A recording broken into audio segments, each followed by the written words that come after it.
Hi dreamers, welcome to our channel. Disclaimer ஸ்க்ரீனில் add பண்ணியிருக்கேன், check பண்ணி பாருங்கள். ஓகே, இன்னைக்கு நம்ம மாஃபியா கிட்னாப்பரோட ஃபைனல் பார்ட் தாண்டா பார்க்க போகிறோம். நீங்கள் எல்லாரும் ஆர்வமாக கற்றுக்கிட்டு இருந்திருப்பீங்க. ஸோ இது உங்களுக்காக. இந்த பார்ட் கொஞ்சம் சின்னதாக தாண்டா இருக்கும். ஏன்னா நான் ஸ்டார்டிங்லேயே ஸ்டோரி டைமை வந்து ரொம்ப இழுத்ததுனால கடைசி 2 எபிசோட் ஷார்ட்டாக தான் இருக்கும். தயவு செய்து மன்னிச்சிருங்க. சரி, வித்தவுட் ஃபர்தர் டிலே நம்ம வீடியோக்குள்ளே போயிடலாம். இப்போ ஸ்டார்டிங் சீனே ஒரு கல்யாண மண்டபத்தை தான் காட்டுறாங்க. அந்த கல்யாண மண்டபத்தில் ஒரு குழந்தை கையில் ஒரு குட்டி கூடையில் 2 ரிங்கை வச்சுக்கிட்டு ஸ்டேஜுக்கு நேரம் நடந்து போகிறா. அந்த ஸ்டேஜில் 2 பேர் நிற்கிறாங்க. வேறு யாரும் இல்லை, வேணும் ஜிம்னா. 2 பேரும் நின்றுக்கிட்டு அவங்க யாராவை தான் சிரிச்சுக்கிட்டே பார்க்குறாங்க. அவளால் நடக்க முடியும், பட் தத்துக்குன்னு நடந்து போய் ரிங்கை கொடுக்குறா. 2 பேருக்கும் அந்த இடத்துல கல்யாணம் நடந்துகிட்ருக்கு. இந்த பக்கம் ஷா யாருக்கோ ஒருத்தவங்களுக்கு சேட் பண்ணிகிட்ருக்கா. அப்போ அவங்க வந்து நான் என் ஃப்ரெண்டோட வெட்டிங்கில் இருக்கேன் அப்படின்னு சொல்லி ஒரு ஃபோட்டோ எடுத்து அனுப்பவும், அவளும் அதே டைமுக்கு அவள் அக்காவோட வெட்டிங்கை ஃபோட்டோ எடுத்து அனுப்பவும் 2 பேரும் டக்குன்னு திரும்பி பார்க்குறாங்க. பார்த்தா 2 பேரும் நேருக்கு நேர் பார்த்துக்கிறாங்க. அப்போ வந்து ஜேகே தான் ஷாவை பார்த்துட்டு நீதான் ஷாவா அப்படின்ற மாதிரி கண்ணாலே கேட்கவும், அவள் மாஸ்க் போட்டிருக்கா.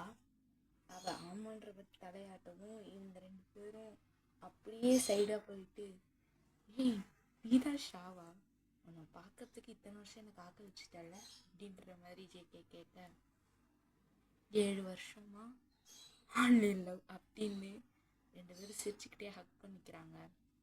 அப்போ ஷா, நான் பார்க்க ஒயன் மாதிரி இருப்பேன்னு உனக்கு தெரியும்ல? தெரியும். ஆனால் நீ சொல்லியிருக்க நான் பார்க்க என் அக்கா மாதிரி இருக்கேன்னு. ஐ லவ் யூ அப்படின்னு சொல்லி 2 பேரும் கட்டி பிடிச்சி கிஸ் பண்ணிக்கிறாங்க. இவங்களுக்கு ட்ராக்கு நல்லா தான் போய்கிட்டு இருக்கு. இந்த பக்கம் ஹோபி என் காதல் போயிடுச்சு, இருந்தாலும் சந்தோஷமாக தான் இருக்குது அப்படின்னு சொல்லி சிரிச்சுக்கிட்டே அந்த மேரேஜை பார்த்துட்டு இருக்காரு. இப்போ வெட்டிங் நைட் அரேஞ்ச் பண்ணுறாங்க. அப்போ வந்து வி வந்து டேய் யாரோ வேண்ட கூடுறா, நான் கூட்டிகிட்டு போகிறேன் அப்படின்னு சொல்லுவோம். வீணா என் பொண்ணை நான் தானே பார்த்துக்குவேன்னு சொல்லியிருக்கேன், நீங்கள் எது கூப்பிட்டு போகணும் அப்படின்னு சொல்லி ஜிம்மின் கேட்க, அப்புறம் 2வது இவளுக்கு ஒரு தம்பியோ தங்கச்சியோ ரெடி பண்ண வேணாம், அப்புறம் என்ன நடத்துங்க அப்படின்னு சொல்லி யாரோ கூட்டிகிட்டு போயிடுறாரு. அப்புறம் இங்கே ஃபஸ்ட் நைட்டு ஜேன்னு முடிஞ்சிருச்சு. அப்படியே ஒரு 2 இயர்ஸ்க்கு அப்புறம் பார்த்தா ஒரு கை குழந்தை தவழ்ந்துக்கிட்டு இருக்கு. டேய் ஜிம்மி ஜிம்மி ஓடாத நெல்லு, சொல்கிறத கேளு அப்படின்னு சொல்லி நீங்கள் தான் துரத்திக்கிட்டு இருக்கீங்க. அப்போ உள்ள ஜிம்மின் கரெக்டாக என்ட்ரி ஆகிட்டு மகனே அப்படின்னு சொல்லி வந்து சிம்மியை தூக்குறாரு. சிம்மியும் அப்பா அப்பா அப்படின்னு ஏதோ பேச ட்ரை பண்ணுறான். டேய் இன்னும் நீ குழந்தை தாண்டா, பேசணும்னு அவசரம் இல்லைடா அப்படின்னு சொல்லி ஜிம்மின் வந்து பையனை கொஞ்சிக்கிட்டு இருக்காரு. பையன் ஒரு வழியாக சாதிச்சிட்டே இல்லை, இப்போ பாரு 2 குழந்தைங்க பெற்று வச்சுக்கிட்டு நான் சுற்றிக்கிட்டு இருக்கேன் அப்படின்னு சொல்லி ஒயன் சிரிக்கிறா. அப்போ வந்து ஏய் உன் தங்கச்சி ப்ரெக்னெண்ட்டான், ஜேகே ஃபோன் பண்ணி சொன்னான், உனக்கு ஃபோன் பண்ண நீ எடுக்கலையா அப்படின்னு சொல்ல, என்னது ஷா ப்ரெக்னெண்ட்டா, சொல்லவே இல்லை, கல்யாணம் ஆகி 6 மாதத்துலேயே வா அப்படின்னு சொல்லி ஒயன் சிரிக்க, அவங்க 7 வருஷம் லவ் பண்ணியிருக்கு, கல்யாணம் பண்ணி இப்போ தான் ப்ரெக்னெண்ட்டே ஆயிருக்கா. நம்மலாம் எப்படி 3வது குழந்தைக்கு அப்படின்ற மாதிரி ஜிம்மின் லைட்டாக அடி போட தொடப்ப கட்டை தான் பியும் அப்படின்னு சொல்லி நீங்கள் திட்டிகிட்டே கிச்சனுக்குள்ளே போயிடுறீங்க. அப்போ வந்து யாரா வந்து அப்பா அப்படின்னு சொல்லி அப்பன்னு, தங்க குட்டி ஸ்கூலுக்கு போயிட்டு வந்துட்டியா அப்படின்னு கேட்க, போயிட்டு வந்துட்டேன்ப்பா, எப்படி போகுது ஸ்கூல் லைஃப்? நல்லா போகுதுப்பா அப்படின்னு சொல்லி யாரா சிரிக்க, ஆமாம் ஆமாம் இங்கே நான் ஒருத்தன் இருக்கேன் மறந்துட்டு ஜிம்மின் பேசிகிட்டு இருக்கான்னு தோணுது அப்படின்னு சொல்லி ஒரு சத்தம். திரும்பி பார்த்தா ஹோபி அவங்க வீட்டில் தான் இருப்பார். பிகாஸ் வந்து பசங்களை பார்த்துக்கணும். ஒயன் வந்து மாஃபியா வேலைக்கும் ஜிம்மினும் மாஃபியா வேலைக்கு போய்டுறதுனால குழந்தைங்கள பார்த்துக்கணுன்றதுக்காக ஹோபி அவங்க வீட்டில் தான் இருப்பார். பட் ஜிம்மின் வந்து 3வது குழந்தைக்குன்ற மாதிரி அடி போட்டிருப்பா. அதை ஹோபியும் தான் கேட்டுட்டு இருந்திருப்பாரு. அப்போ வந்து நீ பேசுறதெல்லாம் ரூம்குள்ளே வச்சு பேசுனா நல்லாயிருக்கும், நானும் பாவம் கல்யாணம் ஆகாத கன்னிப்பையன் அப்படின்னு சொல்லி ஹோபி சொல்லிட்டு சிரிச்சுட்டே அந்த இடத்துக்கு போகிறாரு. ஜெமீனுக்கு லைட்டாக ஆக்வர்ட் ஆயிடுச்சு.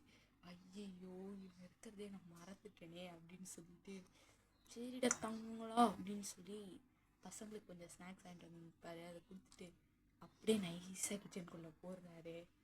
திருட்டு பூனை இங்கே என்ன பண்ணுது அப்படின்னு சொல்லி வயன் திரும்பி பார்க்காமலே கேட்க, எப்படி பொண்டாட்டி நான் வர்றதை நீ ஈஸியாக கண்டுபிடிச்சிடுற அப்படின்னு கேட்டா, அந்த அளவுக்கு உன்னை லவ் பண்ணி தொலைச்சிருக்கேன், நீ திருட்டு பொண்ணடா, என்ன நேரத்தில் என்ன வேலை பார்ப்பேன்னு தெரியாது அப்படின்னு சொல்லி வயன் சொல்ல, பின்னாடிலேருந்து ஜிமின் ஹக் பண்ணிட்டு, என் தங்க குட்டி இல்லை, என் பட்டுக்குட்டி இல்லை, நான் கண்டுபிடித்துக்கலாண்டி அப்படின்னு சொல்லி அடிப்பட தொடப்பந்தான் பியும் அப்படின்னு சொல்லி சப்பாத்தி கட்டை எடுத்து திரும்புறீங்க. அந்த மனுஷன் 2 பேக்வேர்ட் போயிட்டு, ஏன் பொண்டாட்டி புருஷனை கொலை பண்ண பார்க்குற, அப்புறம் குழந்தைங்களுக்கெல்லாம் யார் பார்த்துக்குவா அப்படின்னு சொல்லி ஜிமின் கேட்க, நான் மாஃபியான்றதை மறந்துட்டேன், எடுத்து டக்குன்னு சுட்டுட்டு போட்டு போயிடுவேன் அப்படின்னு சொல்லி ஒயன் கத்த, அம்மாவா நீ மாஃபியா தான் அப்படின்னு சொல்லி ஒயன் சிரிச்சுக்கிட்டே ஜிமின் அந்த இடத்துக்கு எஸ் ஆகிடுறாரு. இப்படி தான் எல்லா சைடுமே ஹாப்பியாக தான் இருக்குது. ஷா வந்து ப்ரெக்னெண்ட்டாக இருப்பாங்க. இப்போ ஒரு 9 monthsக்கு அப்புறம் பார்த்தா ஷாவுக்கு அழகான அவளை பையன். அப்போ ஷா, அக்கா உன் பொண்ணை என் பையனுக்கு தான் கல்யாணம் பண்ணி வைக்கிறேன்.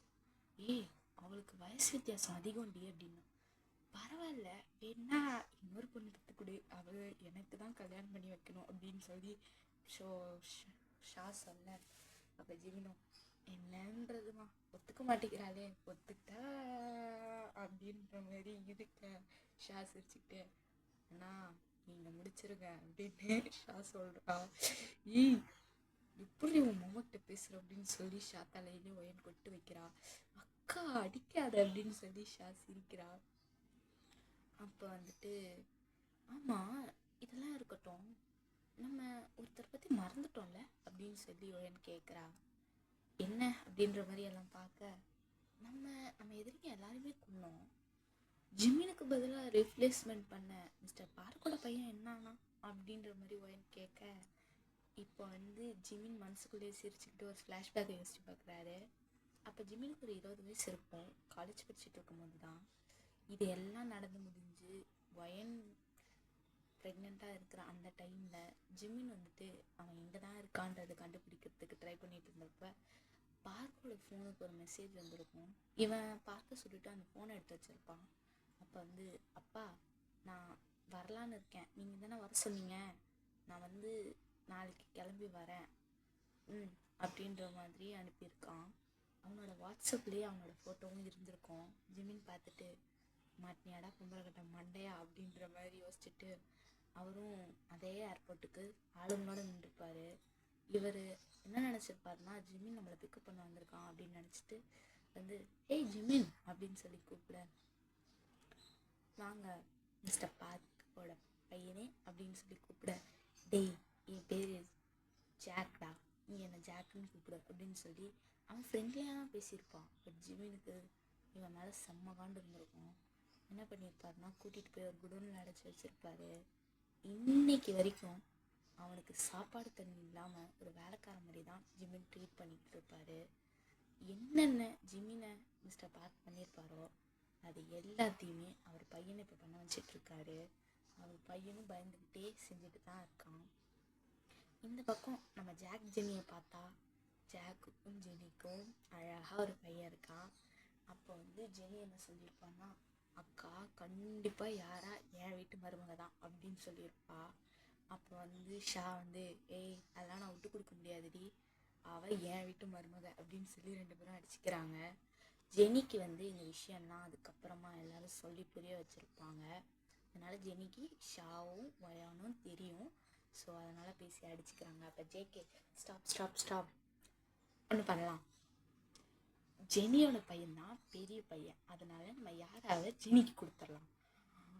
நீங்கள் என்ன பண்ணுங்கன்னா, 3ஆவதாக ஒரு பிள்ளைக்கு பிளான் பண்ணி அந்த பொண்ணை எங்ககிட்ட கொடுத்துருங்க, அவளை நாங்கள் எங்கள் வீட்டு மருமகளாக கூப்பிட்டு போயிடுறோம். அதுக்கப்புறம் ஜெனி உன்னோட 2ஆவது பொண்ணை தூக்கி இவங்க 2ஆவது பையனுக்கு கல்யாணம் பண்ணி வச்சிரு அப்படின்னு சொல்லி ஜேக்கு ஐடியா கொடுக்க, இது நல்லா இருக்கு அப்படின்னு எல்லாம் திரும்பி ஒயனை பார்க்க, முடியாது, முடியவே முடியாது, என்னால் இன்னொரு குழந்தை பெற்றுக்கவே முடியாது அப்படின்னு சொல்லி ஒயின் கத்திக்கிட்டே வெளியே போகிறா. எல்லாம் சிரிச்சுக்கிட்டே ஜிமேன் அப்படின்னும், நான் பார்த்துக்கிறேன்டா மச்சான், உனக்கு மருமக தானே வேணும், நான் பெற்று தரேன் அப்படின்னு சொல்லி ஜிமின் அப்புறம் இந்த ரெண்டையும் நீங்கள் பார்த்துக்கோங்க, அப்புறம் உங்களுக்கு மருமக வேணும்னா இதுங்க ரெண்டுத்தையும் பார்த்துக்கோங்க, நான் கிளம்புறேன் அப்படின்னு சொல்லி ஒயனை கூட்டிகிட்டு வீட்டுக்கு போய் அன்னைக்கே எல்லாம் முடிஞ்சிருக்கும். அப்படியே ஒரு 9 monthsக்கு அப்புறம் பார்த்தா ஒரு பொம்பளை பிள்ளைய கையில் வச்சுட்டு சாதிச்சிட்டிங்கல்ல அப்படின்னு சொல்லி ஒயன் சொல்கிறா. அப்போ எல்லாம் நின்று சிரிச்சுட்டு எனக்கு மருமக வந்தாச்சு அப்படின்னு சொல்லி ஷா மருமகளே அப்படின்னு சொல்லி தூக்கி என் தங்கம் அப்படியே என் பையனுக்கு பொருத்தமாக இருப்பா அப்படின்னு சொல்லி ஷா சொல்லவும் தொடப்பக்கிட்ட நாய் எல்லாம் ஒன்னாலதான் வந்துச்சு அப்படின்னு சொல்லி ஒயின் வந்து திட்டுறா. அக்கா அக்கா கூல்க்கா, இதுக்கெல்லாம் குழந்தைங்க வேணாம், ஏன்னா எல்லாருக்குமே குழந்தைங்க வந்துச்சு. ஆமாம் ஹோபி அவங்க எங்க அப்படின்னு சொல்லி ஜேகே கேட்க, ஹோபி தானே அங்கே பாரு அப்படின்னு சொல்லி திருப்பி காட்டினான். ஹோபிக்கும் மீரான்னு ஒரு பொண்ணுக்கும் கல்யாணம் ஆகிருக்கும். மீரா வந்து ஹோபியை ஒன் சைடாக லவ் பண்ணிகிட்டு இருந்திருப்பா. ஹோபிக்கிட்ட வந்து ப்ரப்போஸ் பண்ணியிருப்பா. அப்போ வந்து நம்ம லவ் பண்ண பொண்ணு தான் நமக்கு கிடைக்கல, நம்மளை லவ் பண்ணுற பொண்ணு ஒருத்தி இருக்காளே அப்படின்னு சொல்லிட்டு ஹோபியும் ஓகே பண்ணியிருப்பாரு. அதுக்கப்புறம் லவ் பண்ணி அவங்களும் கல்யாணம் பண்ணி இப்போ மீரா ப்ரெக்னெண்ட்டாக இருக்கா. இவன் மட்டும் பையனாக இருந்தா எனக்கு தெரியாது ஜிமின், எனக்கு இன்னொரு பொண்ணு குழந்தை வேணும், எனக்கு உன்கிட்ட இருந்தால் கல்யாணம் பண்ணியே அவன் உன் வீட்டில் தான் நான் சம்மந்தம் பண்ணுவேன் அப்படின்னு சொல்லி ஹோபி சொல்ல, தோட்டப்பக்கட்ட நாயே அப்படின்னு சொல்லி நீங்கள் திட்டுறீங்க. ஏன்னா ஆல்ரெடி ஜேகே கொண்டு ஜாக் ஜெனிக்கு 2 வேற, இப்போ இவனுக்கு வேற ஒன்றா அப்படின்னு சொல்லி நீங்கள் கத்துறீங்க. அப்போ எல்லாம் சிரிச்சுக்கிட்டே ஒயன் அது மட்டும் நடந்துச்சுன்னா நீ 4 பெற்று தாண்டி ஆகணும் அப்படின்னு சொல்லி எல்லாம் சிரிக்கிறாங்க. இப்போ நீங்களும் ஆல்ரெடி 3, இதெல்லாம் நான் வளர்க்க மாட்டேன், நீங்கள் தான் வளர்த்துக்க போகிறீங்க, நான் என் மாஃபியா வேலையை நான் கண்டினியூ பண்ணுவேன் அப்படின்னு சொல்லி ஒயின் காத்துறா.